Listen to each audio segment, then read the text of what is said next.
this episode, Ellie has been in the Youth Exchange. At the end of the project, she started to fill the Youthpassu certificate.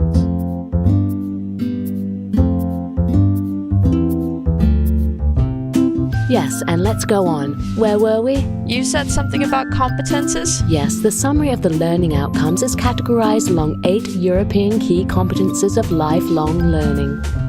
Communication in the mother tongue, communication in foreign languages, mathematical competence and basic competences in science and technology, digital competence, learning to learn, social and civic competences, sense of initiative and entrepreneurship, cultural awareness and expression. These are 8 key competences. Competence is defined here as a combination of knowledge, skills, and attitudes.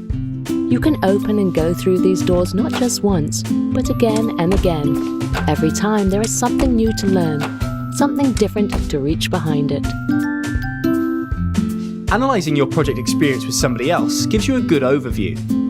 You don't have to mark down all 8 key competencies, just be honest. For example, Ellie did not improve her mathematical competence. She wasn't the one who was responsible for calculating the budget. But she got much better in her digital competence. She was the one who took care of putting together the booklet on the ecological footprint of Estonia. She had to use a computer program she wasn't familiar with. This challenged her, and she evolved her computer skills. By looking into her project diary, recalling her experiences and different activities, she also analysed other learning achievements.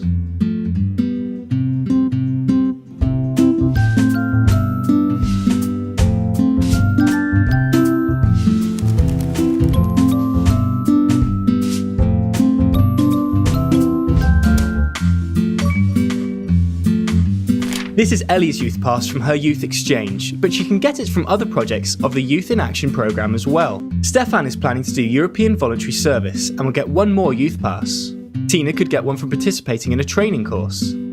Youthpassu is not an end, but a step in lifelong learning.